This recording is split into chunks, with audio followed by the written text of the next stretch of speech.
ফুলকপি আর আলু দিয়ে ডিমের ঝোলের এই অসাধারণ রেসিপিটি নিয়ে আজকে আমি আপনাদের সামনে চলে এলাম।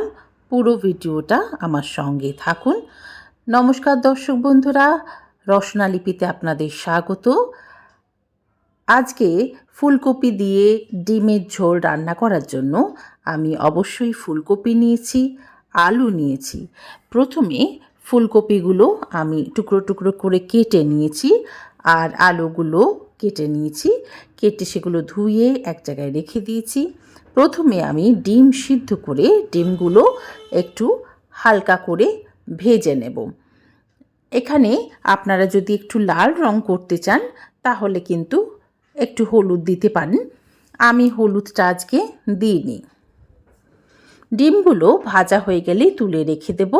এবার ওই তেলেই আলু আর ফুলকপিগুলো একটু ভেজে নেব।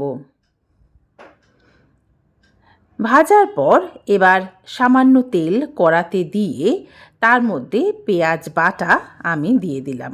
এখানে আমি বড় সাইজের একটা পেঁয়াজ বেটে নিয়েছি। পেঁয়াজটা খানিকক্ষণ একটু ভেজে নেব। এই সময় পেঁয়াজের মধ্যে একটু আমি লবণ দিয়ে দিলাম। লবণটা স্বাদ মতো দিতে হবে, আর যদি প্রয়োজন হয় পরবর্তীকালে আমি বাকিটা আরও অ্যাড করব।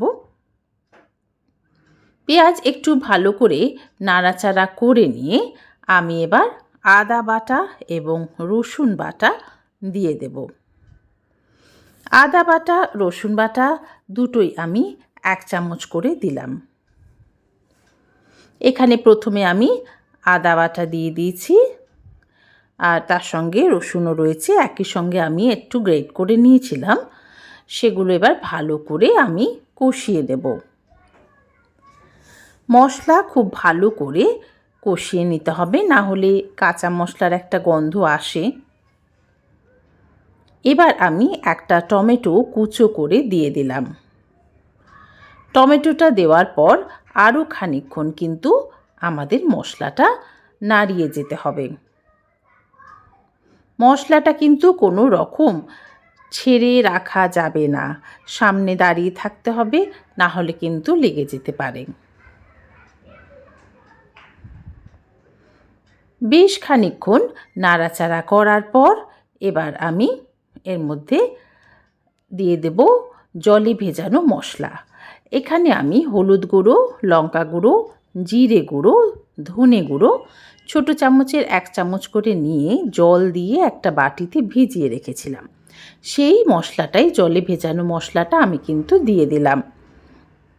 এবার খুব ভালো করে মশলাটা আমি কষতে থাকব।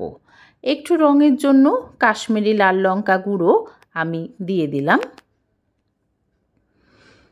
কাশ্মীরি লাল লঙ্কা দিলে রঙটা বেশ ভালো আসে, আপনারা যদি না চান দেবেন না। মশলা কষতে কষতে যখন তেল প্রায় ছেড়ে আসবে তখন আমি এর মধ্যে জল দেব। আর তার আগে আমি ভেজে রাখা ফুলকপি আর আলুটা কিন্তু দিয়ে দিলাম। ফুলকপি আলু মশলার সঙ্গে ভালো করে একটু মিশিয়ে নেব।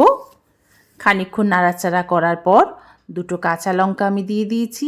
কাঁচা লঙ্কা আপনারা আপনাদের স্বাদ মতো দেবেন, যে যেরকম ঝাল খান সেরকমই ঝাল দেবেন।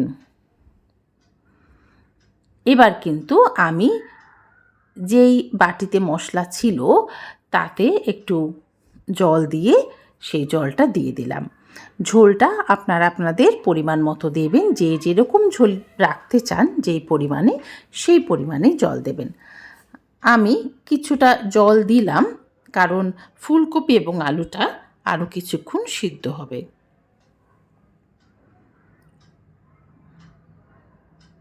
এখানে কিন্তু ফুলকপি আলু সিদ্ধ হয়ে গেছে। এবার ভেজে রাখা ডিমগুলো আমি ঝোলে দিয়ে দিলাম। বেশ খানিকক্ষণ একটু নাড়াচাড়া করে নিলাম। এখানে আমি ঝোলটা কিন্তু অনেকটাই টানিয়ে ফেলেছি, বেশি ঝোল রাখিনি, একটু গাঢ় করেছি, গা মাখো যেটা আমরা বলি সেরকমই ঝোল রেখেছি। এবং সব শেষে আমি দিয়ে দেব ধনে পাতা। ধনে পাতা দিয়ে আরেকটু নাড়াচাড়া করে দেব। আমাদের ফুলকপি আলু দিয়ে ডিমের অসাধারণ এই রেসিপিটা তৈরি হয়ে গেছে। যারা আমার চ্যানেলটি এখনও সাবস্ক্রাইব করেননি অথবা ফেসবুক পেজ থেকে দেখছেন, তারা আপনারা ফেসবুক পেজ থেকে দেখলে ফলো করে দিন, আর যারা ইউটিউব থেকে দেখছেন তারা সাবস্ক্রাইব করে দিন। আমাদের ডিমের ঝোল রেডি। ভাতের সঙ্গে এবার গরম গরম পরিবেশন করছি ফুলকপি আলু দিয়ে ডিমের ঝোল। অসাধারণ এই রেসিপিটি খেতে কিন্তু ভীষণ ভালো হয়। আপনারা যারা জানেন তারা তো জানেনই, কিছু বলার নেই। আর যারা এটা খাননি আগে কখনো, একবার করে খাবেন, খুব ভালো লাগবে। আর সম্পূর্ণ ভিডিওটি আপনাদের কেমন লাগছে অবশ্যই কমেন্ট বক্সে জানাবেন। আমার সঙ্গে থাকার জন্য আপনাদের অসংখ্য ধন্যবাদ।